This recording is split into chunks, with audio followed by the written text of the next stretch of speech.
चलिए दोस्तों को आज हम लोग देखेंगे प्रश्नावली हम लोग की 12 की है, जिसके हम लोगों ने एक एक पहला, दूसरा, तीसरा और चौथा सवाल को हम लोगों ने बहुत अच्छे तरीके से की है।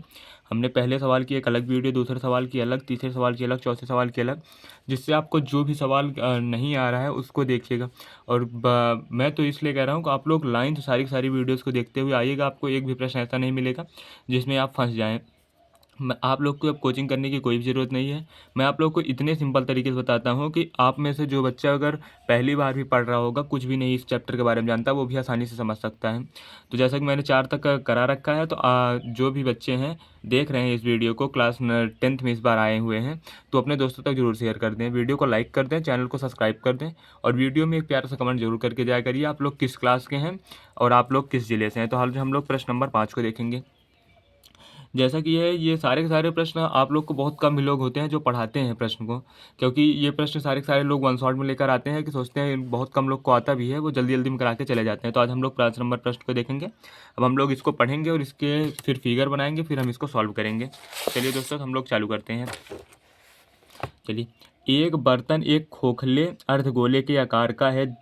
एक बर्तन एक खोखला अर्धगोला, मतलब खोखला अर्धगोला हम लोग कुछ इस प्रकार से बनाते हैं। खोखला अर्धगोला, ये हम लोग का अर्धगोला हो गया।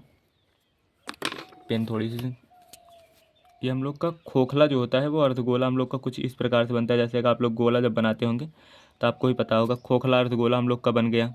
मान लीजिए आप लोग इसे खोखला अर्धगोला जब बोले तो आप लोग कटोरा उसे मान के चलिए करिए।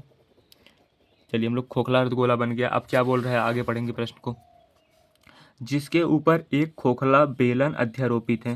खोखला बेलन का क्या तात्पर्य होता है, हम लोग बेलन ऐसे कुछ इस प्रकार से बनाते हैं कि बेलन हम लोग का ये हो गया बेलन,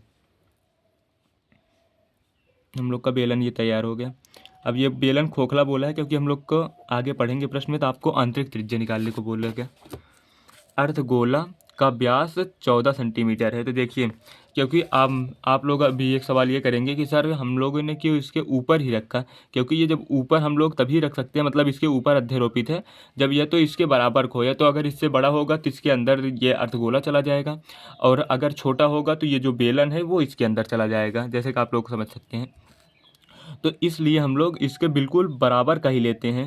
तो ये चीज़ आपको माइंड में रखनी होगी, जब भी ऐसा बोलेगा उसके ऊपर है तो जो व्यास या त्रिज्या इसकी दे रखी है अर्धगोले का, सेम व्यास या त्रिज्या इस बेलन की भी हो जाएगी। तो ये चीज़ आपको याद रखनी है। यहाँ पर हम लोग का दे रखा है डी बराबर हम लोग का दे रखा है 14 सेंटीमीटर। तो जैसे मैंने आप लोग को आर बराबर बताया है कि D/2 होता है, तो यहाँ से हम लोग त्रिज्या निकाल लेंगे। 14/2 आ जाएगा हम लोग का, त्रिज्या हम लोग की यहाँ से आ जाएगी 7 सेंटीमीटर। ये आप लोग की आ गई। और आगे बढ़िए प्रश्न में। और इस बर्तन की कुल ऊंचाई 13 सेंटीमीटर है।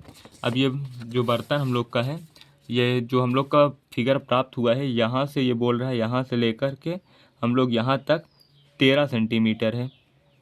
अब देखिए, अब जो ये त्रिज्या यहाँ से यहाँ तक है वो यहाँ से यहाँ तक भी बिल्कुल सेम ही रहती है। तो आप लोग को क्या करना है, यहाँ पे आप लोग जैसे कि सात में से आप लोग ये यहाँ से यहाँ तक भी 7 सेंटीमीटर ही हो जाए, क्योंकि त्रिज्या ही है। ये हम लोग की आर ही है, आर बराबर 7 सेंटीमीटर। ये भी हम लोग का आर है, यहाँ भी 7 सेंटीमीटर आ जाएगा। तब हम लोग इसे 13 में से माइनस करेंगे तो हम लोग का बेलन की ऊंचाई आ जाएगी, क्योंकि बेलन में हम लोग की ऊंचाई की ज़रूरत थोड़ी होती है। तो 7 में से 13 घटाएंगे तो हम लोग को यहाँ से यहाँ तक आ जाएगा 6 सेंटीमीटर। यहाँ से यहाँ तक हम लोग का 6 आ गया। अब हम लोग को क्या करना है, आगे पढ़िए।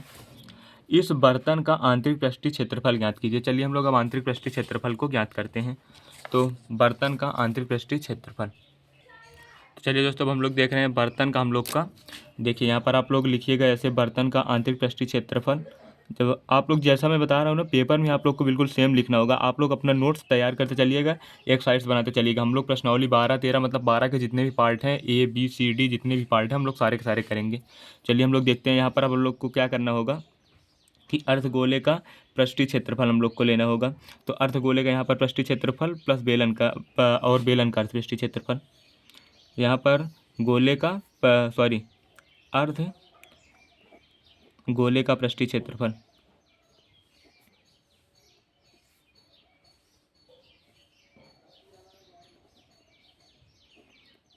क्षेत्रफल हो गया अर्धगोले का पृष्ठीय क्षेत्रफल, प्लस हम लोग अब लिखेंगे बेलन का पृष्ठीय क्षेत्रफल।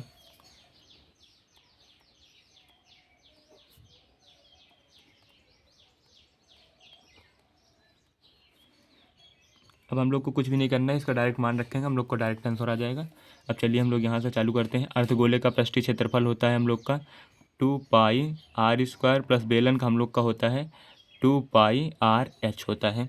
जैसा कि मैंने, अगर आप लोग फार्मूले वाली वीडियो नहीं देखें, जाकर पहले सब फार्मूले की वीडियो देख लिया करिएगा, क्योंकि फार्मूले की वीडियो में मैंने सारे के सारे फार्मूले बता रखे हैं। एक भी फार्मूले में आप फंसेंगे नहीं, उसे आप लोग जहाँ भी पढ़ते हैं उसे वहाँ पर चिपका लीजिएगा, बिल्कुल आप लोग को सारे फार्मूले याद हो जाएंगे। अब देखिए यहाँ से हम लोग का होता है अर्धगोले का 2πr² है, यहाँ भी 2πr है, हम लोग 2πr को कॉमन करेंगे, यहाँ पर r² में होता है r गुणे r होता है। जैसे कि देखिए यहाँ पर जिस भी चीज़ का r गुणे r बराबर होता है हम लोग का r², तो यहाँ से हम लोगों ने एक r कॉमन कर लिया, तो एक r तो बचा है, तो यहाँ पर एक r भी बचा रहेगा। तो यहाँ पर 2πr हम लोगों ने कॉमन कर लिया, अब एक r बचा है, तो यहाँ पर r तो आ जाएगा। प्लस हम लोग यहाँ पर 2πr को कॉमन कर लिए, केवल बचा है कितना h। अब हम लोग 2 गुणे पाई का मान होता है 22/7, ये चीज़ भी आप लोग याद रख लीजिएगा। यहाँ पर मैं लिख दे रहा हूँ, पाई का मान होता है 22/7, पाई का मान 22/7 आपको याद रखना होगा। और पाई का मान 3.14 भी होता है, 3.14। चलिए दोस्तों, अब हम लोग क्या करेंगे, तो हम लोग की त्रिज्या यहाँ पर मैंने निकाल रखी है, आप लोग जैसे कि देख सकते हैं। यहाँ पर हम लोगों ने पहले त्रिज्या निकाल ली, मुझे पता था काम आएगा। यहाँ पर त्रिज्या हम लोग रखेंगे 7। अब हम लोग अंदर रखेंगे r, हम लोग का त्रिज्या कितनी है 7 सेंटीमीटर, प्लस हम लोग की बेलन की ऊंचाई कितनी दे रखी है यहाँ से 6 सेंटीमीटर, तो हम लोग लिखेंगे बेलन की ऊंचाई को 6 सेंटीमीटर।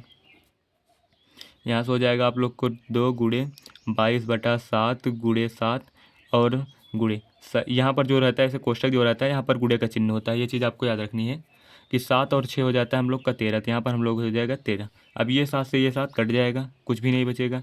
अब हम लोग करेंगे 22 गुणे 2 गुणे 22 गुणे 13, तो 22 में हम लोग पहले 2 का गुणा कर लेते हैं, हो जाता है 22 दूना हो जाता है 44, और 13 में अब हम लोग गुणा कर लेंगे, तो 13 चौका 52 की 2 हो जाएगा, हासिल 5 यहाँ पर बच जाएगा आपका। 13 चौक 52 5 57, 572 सेंटीमीटर स्क्वायर, ये हो गया। तो चलिए हम लोग आज इस प्रश्न को कर लिए हैं। हम लोग का प्रश्न नंबर कौन सा था, यहाँ पर हम लोगों ने प्रश्न नंबर 5 को कर लिया है। तब अगली वीडियो में हम लोग प्रश्न नंबर 6 को करेंगे। तो वीडियो को लाइक करें, चैनल को सब्सक्राइब करें और ज़्यादा से ज़्यादा दोस्तों लोगों तक इसे शेयर करें। धन्यवाद।